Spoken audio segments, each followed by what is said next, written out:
prezados, ouvi alguns dias atrás, algumas semanas atrás, eu vi assim resumos de vídeos feitos por protestantes e a maioria deles centrados nessa questão que não aceitam a chamada veneração de Nossa Senhora, a chamada hiperdulia, né?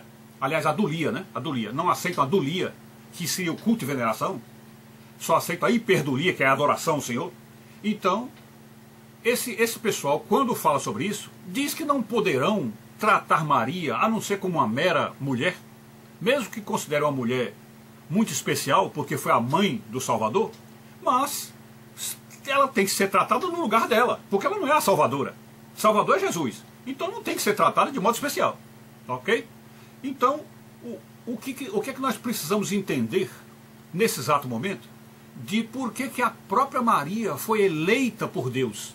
Ela foi escolhida pelo Senhor para ser a mãe do Salvador, e ao ser escolhida, deu sim a Deus, ela aceitou a missão, né? E acho que o anjo, quando falou para ela, deve ter falado muito mais coisas. Olha, ele deve ter dito assim, olha, você além de parir o Filho de Deus, você vai amamentá-lo, alimentá-lo, educá-lo, né? Levá-lo aos lugares, e, inclusive, será você que vai ordenar a ele o primeiro milagre. Portanto, você vai iniciar a missão dele. E, no final das contas, você será a pessoa que vai receber a igreja dos braços do Senhor morto, crucificado, que o Senhor, antes de morrer, passa a igreja para Maria, no papel de João, que João passou ali a ser filho de Maria, portanto, Maria, como a primeira crente, recebe ali de Jesus a igreja, como mãe da igreja, e então passa a conduzir os apóstolos e os primeiros discípulos, sendo então aí praticamente a noiva do Senhor, colocada dentro da noiva do Senhor. Então, com essa ideia dessa importância de Maria, o que precisamos nos lembrar é que só conseguiremos entender por que nós católicos chamamos Maria de mãe de Deus, que aí está o problema, né? O problema está todo aí. Eles podem aceitar Maria como uma grande serva de Deus, como a primeira a crer em Jesus, como praticamente a iniciadora da igreja, a apadrinhadora da igreja. Enfim, essa mulher extraordinária que nós atribuímos uma série de qualificações a ela. Então eles podem até aceitar isso. Mas essa história de mãe de Deus, eles não engolem isso de jeito nenhum. E eu vou tentar neste vídeo explicar por que nós entendemos, como entendemos e por que entendemos Maria como mãe de Deus. Vamos então entrar agora no sentimento de Deus. Vamos tentar ver se nós conseguimos fazer de fato uma empatia com Deus. Vamos entrar no sentimento dele. Como é que seria o sentimento dele? Vamos entrar aqui numa parábola. Eu vou chamar a parábola das formigas. Imagina então que nós, seres humanos, somos Deus. Então vamos colocar assim uma figura do eu humano como Deus. E as formigas seriam a humanidade. Então tem um formigueiro com as várias formigas, aquilo ali é a humanidade.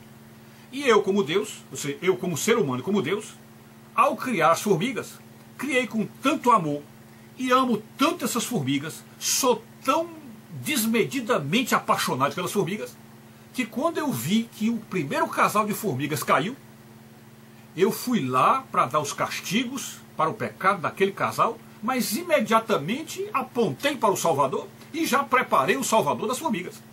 Isso está lá em Gênesis 3,15. Todo mundo sabe desse versículo, que lá no livro de Gênesis já tem uma profecia sobre a chegada do Salvador, que é Jesus, né? Pois bem, então, a partir daquele ponto, Deus passou, aí no caso, como nós como seres humanos, para entrar dentro da parábola, passamos a estar interessados em ajudar as formigas. E aí, ao longo desses anos, chegou o momento em que, primeiro, mandamos profetas, mandamos Moisés, mandamos profetas, para falar e mostrar o caminho, e nada. Eles chegaram, inclusive, a matar os profetas. Nada. Aí até que chegou o momento que, na minha paixão, no meu amor pelas formigas, eu resolvi dizer assim, eu próprio vou me transformar em formiga. Eu mesmo vou entrar. Eu vou entrar porque eu sou apaixonado pelas formigas, eu adoro as formigas, eu quero ficar com elas. E aí, ao conversar com o meu pai, e ele chega e diz, olha, você sabe que para se transformar em formiga, você vai sofrer como as formigas. Vai ser esmagado pelas pessoas, triturado pelos sapatos, pulverizado de venenos, enfim. Você vai sofrer como a formiga sofre. Você topa? E eu dizendo, topo, eu quero entrar porque eu sou apaixonado pelas formigas, eu quero ser uma formiga. E quero salvar as formigas como formiga. E aí então esse pai permite, e eu me transformo numa formiga, desço, nasço no útero de uma formiguinha, que seria minha mãe, e então, a partir daí, eu passo a viver aquilo. E então, eu ao entrar na história daquele casal, passei a amar não somente ela, minha mãe formiga, como meu pai, que é um pai adotivo, ou seja, não foi aquele formigão ali que transou com minha mãe para eu nascer. Eu nasci por uma inseminação artificial de meu pai naquela formiga. Vamos dizer que meu pai é um laboratorista, né? Ele fez a inseminação na formiga e botou lá um gene para que nascesse aquela formiga especial que seria eu, né? Pois bem, aí então, a partir dali, eu não só me apaixonei pela vida das formigas, apaixonei por elas, formigas, pela minha própria mãe, pelo meu pai adotivo, e também pela vida das formigas. Eu passei a amar aquilo, gostar daquilo, eu quis ter um lar, eu quis ter uma toca, eu quis estar dentro do buraco das formigas com elas, eu quis fazer o ninho das formigas, eu quis, enfim, tudo como se eu fosse uma formiga. E aí passei a caminhar com essas pessoas durante 33 anos, fui assassinado e morto como o meu pai me avisou que seria, e depois de 3 dias eu ressuscito como uma formiga especial, uma formiga glorificada, e deixo no meio deles um livro que vai dizer o caminho da salvação. Já preguei para eles, passei 3 anos pregando, deixei um livro, mandei baixar o Espírito Santo, e ali as formigas passaram a se guiar sozinhas. Então onde é que está a questão da formiga como mãe de Deus?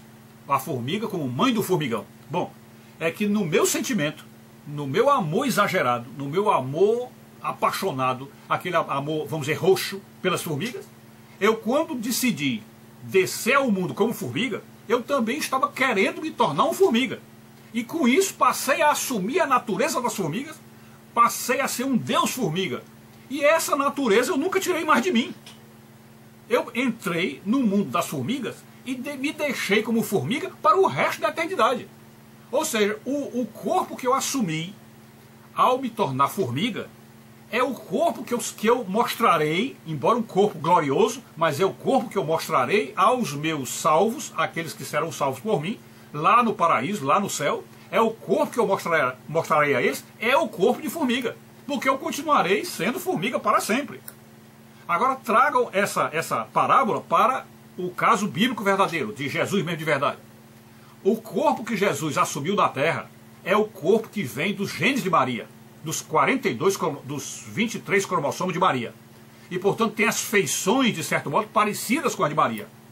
Portanto, é um corpo humano igual ao nosso, com a diferença que ele não tinha pecados, né? E nunca praticou pecados, nada disso. E tinha poderes extraordinários por ser também de uma natureza divina. Mas o corpo dele continua sendo de Jesus. Quando ele ressuscitou glorioso, mas continuou sendo aquele mesmo corpo, reconhecível pelas pessoas, tanto é que mostrou para São Tomé a marca dos cravos, não é isso? E São Tomé reconheceu, é meu Senhor e meu Deus. Então esse mesmo Jesus que eles viram assunto ao céu, que subiu aos céus, será também apresentado a nós no céu com este mesmo corpo, com esta mesma fisionomia, com este mesmo aspecto humano. E, portanto, com a mesma herança de Maria, porque o corpo dele veio da herança de Maria.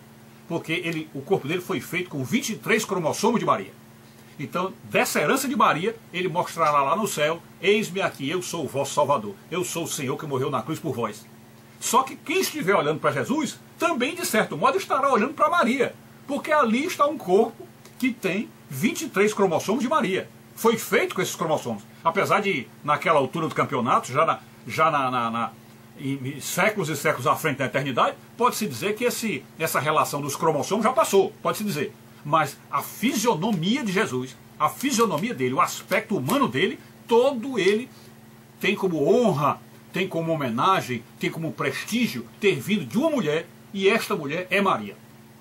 Pois bem, concluindo isto, e vendo esta parábola desta forma, que eu comecei com as formigas e agora estou no plano real, o que é que vai acontecer? Se você está no céu e está vendo um Deus que transformou-se em homem, e este Deus para sempre ficará assim, para sempre terá este corpo humano, apesar de um corpo glorioso, mas é humano, então, como é que pode-se pensar que ele teve uma herança de uma mulher, porque o corpo dele vem dessa herança da mulher, e essa mulher não significou mais nada Foi uma simples mulher que o pariu numa certa época em que ele, vamos dizer assim, não exclusivamente, mas uma coisa talvez até comum para ele. Porque o livro de João diz que ele fez muitas outras obras que não estão narradas naquele livro. Então talvez ele tenha salvado muitos outros planetas, tenha feito muitas outras salvações e, portanto, Maria seria só mais uma. Né? Não teria nada demais. Né? Só que ele mantém o corpo, a fisionomia do corpo, toda a expressão fisionômica, tudo dele, ele mantém isso com base no que a Trindade construiu do corpo de Maria. Porque quando o Espírito Santo possuiu Maria, que colocou os 23 cromossomos do Espírito Santo nela, no óvulo, que tinha os 23 cromossomos dela, aquela reunião que dá os 46 cromossomos que formaram Jesus, terá sempre, para sempre, essa participação de Maria lá. Então, evidentemente, no céu, Maria terá que ter um lugar diferente, um lugar especial.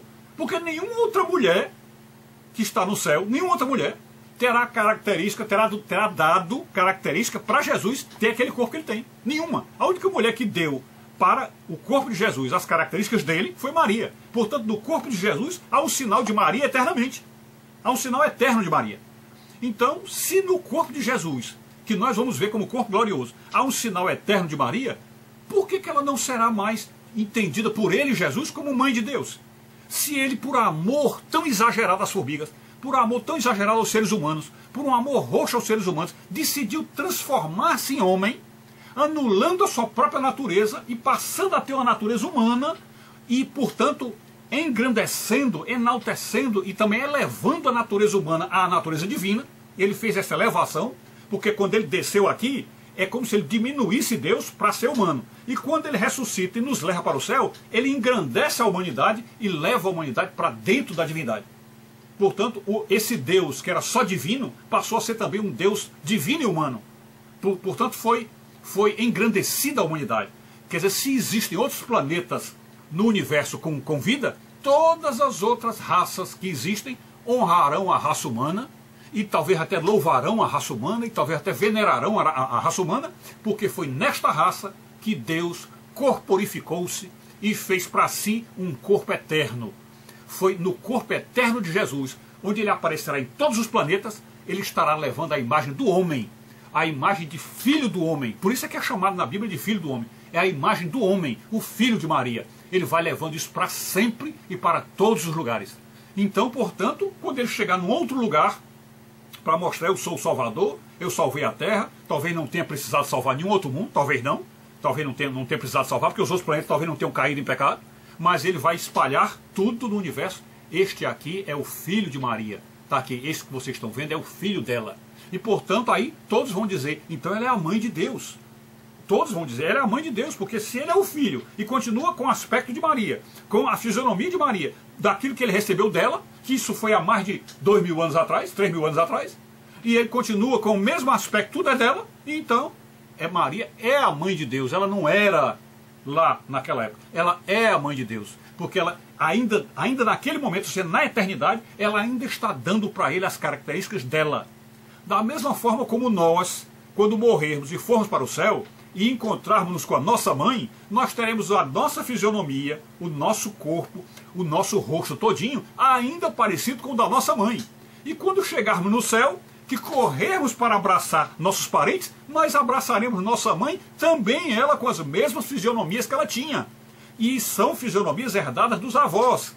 Portanto, toda a genealogia da humanidade, toda vamos dizer, a evolução humana, de toda a evolução genética que veio desde Adão e Eva para cá, está toda ela representada no céu. Estão todos lá com o mesmo rosto, a mesma fisionomia, só que todos com corpos gloriosos, mas todos desta forma. Então, assim como eu vou dizer que a dona Marlene é minha mãe eterna, não é isso? Minha mãe já morreu. Quando eu estiver no céu, ela será minha mãe eterna, porque ela nunca deixou de ser minha mãe, nunca. Toda a minha fisionomia, todo o meu rosto, todo o meu corpo, tudo tem os cromossomos da mamãe e também os cromossomos do papai. Então, quando eu chegar no céu, eu vou correr e abraçá-la e abraçar meu pai, e todos verão, ele é filho do Luiz e é filho da Marlene. Então, ela é minha mãe no céu e continuará sendo minha mãe eternamente, e meu pai também eternamente meu pai. Porque nunca isso vai desaparecer. Nunca vai. Então, se em nós isso vale, como não vale em Jesus? Como não vale em Jesus? Então é óbvio que a mãe dele continuará sendo Maria. Então, se ela sabe que aqui na Terra ela pariu um Deus, né? Ela pariu um Deus, então nada mais justo do que chegar e dizer, ela é a mãe de Deus. Nada mais justo. Claro que com isso nós não estamos dizendo que o Deus Pai, o Deus Criador, teve uma mãe que o fez, não. Porque aí seria uma violência contra a Trindade, seria uma heresia contra a Trindade. A Trindade é o incriado. O incriado é aquele que nunca foi criado.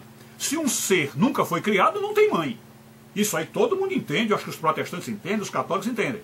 Um ser que nunca foi criado não tem mãe. Mas Jesus, que é uma parte intrínseca da Trindade e igual à Trindade, esse Jesus foi criado, entre aspas, que chama-se gerado, né? Ele não foi criado, ele foi gerado. Então ele foi gerado no útero de uma mulher e recebeu as características dessa mulher. Então, nesse sentido, dessa geração humana, ele poderá dizer pela eternidade adentro, ela é minha mãe. E se ela é minha mãe e eu sou Deus, ela é mãe de Deus. Ok? Então, não sei se a gente acabou fazendo um vídeo longo, né? Mas se ficou claro para vocês, eu agradeço aí por terem ouvido isso aí. E se tiverem conseguido chegar até aqui, merece um presente, ok? Então fiquem com Deus, saúde e paz, tudo de bom e Maria passa na frente.